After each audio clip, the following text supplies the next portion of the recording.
দাড়ি ছোট করে রাখে, এ ব্যাপারে তাকে নিষেধ করলে সে হেসে হেসে বলে এতে কোনো সমস্যা নাই, এ ব্যাপারে শরীয়তের হুকুম কি? এই ব্যক্তি এখানে উপস্থিত আছে, দয়া করে কিছু বলে শাসন করে দেন।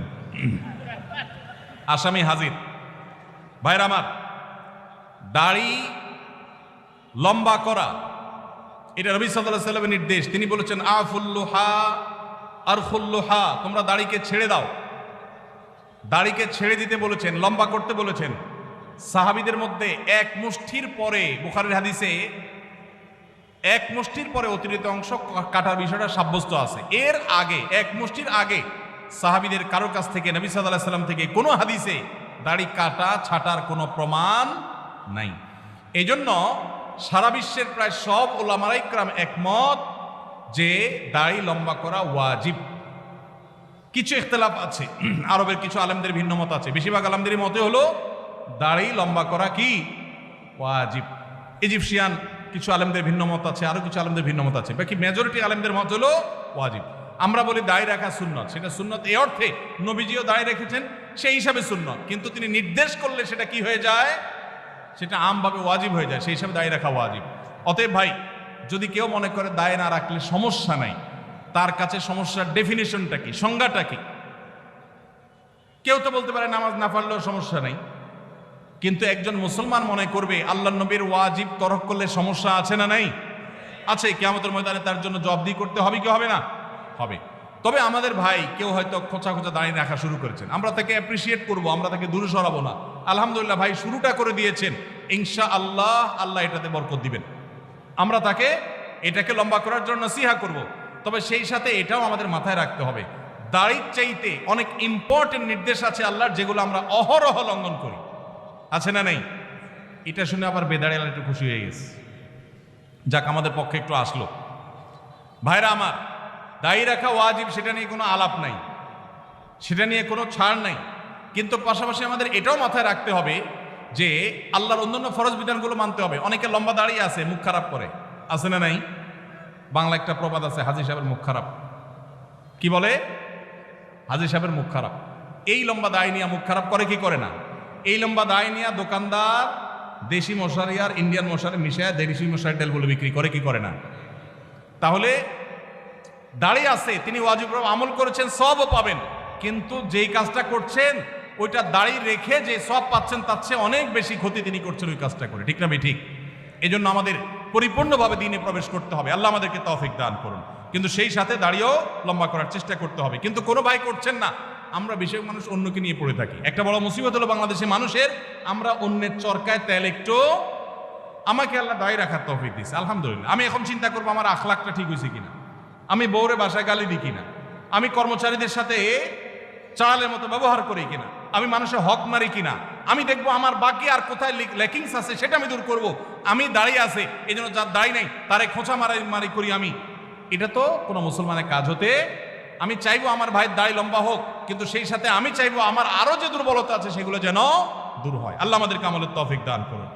মেসেঞ্জার গ্রুপ চ্যাটিং এ SMS এর মাধ্যমে ইজাব কবুল হয়েছে, দুজন সাক্ষীও ছিল মেসেঞ্জারে, কোনো মোহর উল্লেখ করা হয়নি। এখন বিবাহ হয়েছে কিনা? মেয়ের বয়স 13 বছর। আজকাল আমাদের অনেক যুবকরা আল্লাহর শরীয়তের সাথে তামাশা করে, তামাশা। এগুলো আল্লাহর শরীয়তের সাথে কি তামাশা? দিন কোনো ফাইজলামির নাম না ভাইরা আমার, সিরিয়াস ইস্যু। অনেকে আল্লাহকে সাক্ষী রেখে বিয়ে করে, এটা হলো অতি ভালো সাজা। অতি ভালো সাজা তো চোরের আলামত। এত মানুষ থাকতে, আল্লাহর বান্দা থাকতে আপনি আল্লাহরে কেন সাক্ষী বানাচ্ছেন? এই বিয়েগুলো বিশুদ্ধ নয়, এগুলো বিশুদ্ধ নয়, এগুলো জেনা হবে। বিবাহের জন্য দুজন সাক্ষীর উপস্থিতি, ইজাব কবুল থাকতে হবে। এই মেয়ে, বাচ্চা মেয়ে, তার বাবা কোথায়, মা কোথায়, অভিভাবক কোথায়, কোথাকার মেয়ে, জেনা করতে গিয়ে অনেক যুবককে শয়তান নেক্সট সুরতে ধোঁকা দেয়। তারা মনে করে আমরা হালাল করছি, অথচ তারা জেনায় লিপ্ত আছে। আল্লাহ আমাদের যুবক ভাইদেরকে হেদায়েত দান করুন। এগুলো জায়েজ নাই ভাই।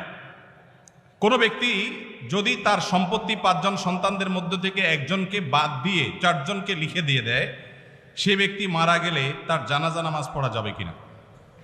ভাইরা আমার, আমাদের দেশে অনেকে এই কাজটা করেন, তেজ্যপুত্র করেন। প্রচলিত আইনে তেজ্যপুত্র কোথাও থাকতে পারে, কিন্তু ইসলামে তেজ্যপুত্র বলতে কোনো কিছু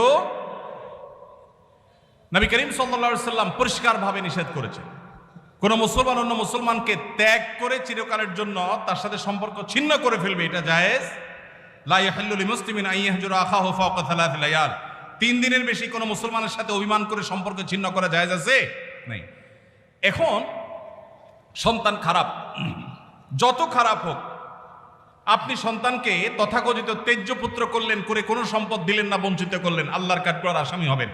আপনার ঘরে জন্মগ্রহণ করেছে, অতএব আল্লাহর কোরআনের মিরাসের আয়াতের নির্দেশের আলোকে এটা তার প্রাপ্য হক হয়ে গেছে। হ্যাঁ, সে যদি মুরতাদ হয়ে যায়, ইসলাম থেকে খারিজ হয়ে যায়, তাহলে সেটা মানে আমিনাল ইরফ, বা সে পরিত্যক্ত সম্পদ থেকে বঞ্চিত হবে। কিন্তু মুসলমান আছে, আপনার কথা শুনে না, আপনার খায় খেদমত করে নাই, আপনি সে অজুহাতে তাকে কিছু দিলেন না, বাকি সন্তানদেরকে দিয়ে দিলেন, আল্লাহর কাঠগড়ায় আসামি হতে হবে, জায়েজ হবে না। এখন এইটা যদি কোনো করে জীবদ্দশা দিতে হয়, তাহলে সমান হারে দিতে হবে। এক সাহাবী নবীজিকে এসে বলেন, রাসূলুল্লাহ, আমার সন্তানকে অমুক ছেলেকে আমি এটা দিয়েছি। নবী সাল্লাল্লাহু আলাইহি ওয়াসাল্লাম বলেছেন, বাকি সবাইকে দিয়েছো? বলেন না, দেই নাই। তখন নবী সাল্লাল্লাহু আলাইহি ওয়াসাল্লাম বলেছেন, ইত্তাকুল্লাহ ওয়া আদিলু বাইনা আওলাদিকুম, আল্লাহকে ভয় করো আর সন্তানদের মধ্যে সমতা বজায় রাখো। এই জন্য ভাইরা, এই জুলুম করা যাবে না। ইসলাম আমাদেরকে সাম্য এবং ইনসাফ শিখিয়েছে, সেটা আমাদের সব ক্ষেত্রে করতে হবে। এমনকি শত্রু হয়, তার সাথেও আমাকে ইনসাফ করতে হবে। আমাদের কষ্ট হয়, আমার সাথে কারো শত্রুতা আছে, সে আমার সাথে শত্রুতা করে, কিন্তু তার বেলায় কোনো সাক্ষ্য দেওয়ার প্রশ্ন আসলে আমি সত্য সাক্ষ্য দিলে তার পক্ষে যায়, আমাদের দিতে মন চায় না। কিন্তু এই দেওয়াটাই হলো ইমানের দাবি। আল্লাহ বলেছেন, ওয়ালা ইয়াজরিমান্নাকুম শানাআনু কওমিন আলা আল্লা তা'দিলু ই'দিলু হুয়া আকরাবু লিত-তাকওয়া, কারোর সাথে শত্রুতা আছে দেখে আপনি ইনসাফ করবেন না, এটা জায়েজ আছে? এজন্য বাবাজিরা সাবধান, সন্তান সন্ততিদের মধ্যে কোনো প্রকার হেরফের করবেন না, এটা জায়েজ নাই। সেই সন্তান যদি খারাপ হয়, সে আল্লাহর কাছে দায়ী হবে, ভিন্ন কথা। তো আপনি তাকে সম্পদ থেকে বঞ্চিত করতে, হ্যাঁ, যেটা আপনি করতে পারেন, একটা সন্তান নেককার, মাদ্রাসায় পড়ে, দিনদার, ওকে একটু সম্পদ বাড়ায় দিলেন তার দিনদারিতার কারণে, সেটা জায়েজ আছে।